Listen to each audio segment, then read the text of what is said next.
पेश खिदमत है ये सेगमेंट जिसका नाम है दिल ने फिर याद किया। इस सेगमेंट में याद करेंगे उस एक्टर को जिस पर कई हिट पॉपुलर गाने पिक्चराइज्ड हैं। क्या हुआ तेरा वादा, वो कसम वो इरादा, हो तुम क्या जानो मोहब्बत क्या है, लेकर हम दीवाना दिल, फिरते हैं मंजिल मंजिल, आपके कमरे में कोई रहता है, यादों की बारात निकली है, ये लड़का हाय अल्लाह। मुझे यकीन है आपको वो कलाकार याद आ गया होगा जिस पर ये सारे गीत फिल्माए गए हैं। जनाब, आज याद करेंगे हम तारिक साहब को। तारिक खान का जन्म मुंबई में हुआ। वो अपने ज़माने के मशहूर डायरेक्टर नासिर हुसैन के भांजे, और आज की युवा पीढ़ी को याद दिलाने के लिए मैं इस तरह से इंट्रोड्यूस करूं कि वो आमिर खान के फुफेरे भाई हैं। फिल्मी माहौल में पले बढ़े तारिक साहब को अभिनय का शौक बचपन से ही था। मामूजान फिल्म इंडस्ट्री में बड़ा नाम और रुतबा रखते थे, इसलिए स्ट्रगल करने की ज़रूरत नहीं पड़ी और उन्हें मौका मिला 1973 की मल्टी स्टारर फिल्म यादों की बारात से अपने एक्टिंग कैरियर की शुरुआत का। यादों की बारात तारिक की लॉन्चिंग फिल्म थी, इसलिए उसके ज़्यादातर हिट गाने भी उन्हीं पे फिल्माए गए। फिल्म हिट हुई, फिल्म का म्यूजिक सुपर हिट हो गया और इन दोनों के साथ साथ तारिक खान भी किसी धूमकेतु की तरह सिनेमा के नभमंडल पर जगमगा उठे।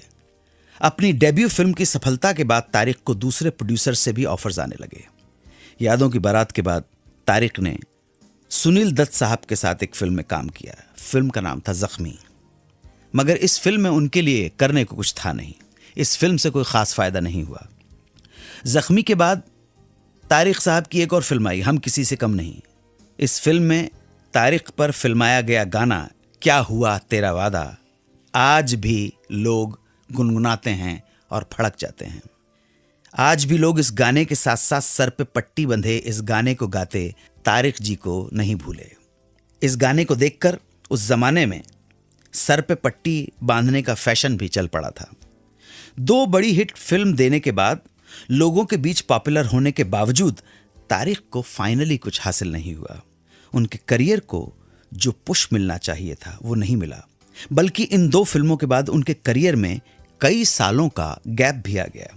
यादों की बारात, जख्मी और हम किसी से कम नहीं करने के बाद तारिक को 2 और छोटी फिल्मों में काम करने का मौका मिला, मगर फिल्में नहीं चलीं। इसलिए तारिक भी लोगों के दिलो दिमाग से आउट होने लगे। लोग उन्हें भूलने ही लगे थे कि नासिर हुसैन की 2 और फिल्मों में एक बार फिर उन्होंने अपनी किस्मत को आजमाया। ये फिल्में थीं मंजिल मंजिल और दूसरी फिल्म का नाम था ज़बरदस्त, मगर बात नहीं बनी। करियर लगभग समाप्त सा हो गया। बाद में पता चला कि वो निर्देशन में उतरे हैं, डायरेक्ट करना चाहते हैं, मगर वहाँ भी कामयाबी हाथ नहीं आई।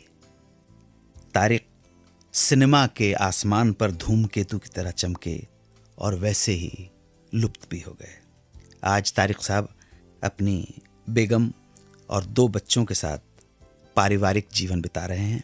हमने उनको याद किया, वो खुश रहें और हेल्दी रहें, यही दुआ है। ऐसा क्या हो गया शबाना की जिंदगी में कि उन्होंने खुलकर हंसना और मुस्कुराना छोड़ दिया? शबाना की ये कहानी थोड़ी देर में एक छोटे से ब्रेक के बाद। सुनते रहिए रेडियो का number 1 show Suhana Safar with Anu Kapoor, सिर्फ 92.7 बिग FM पर।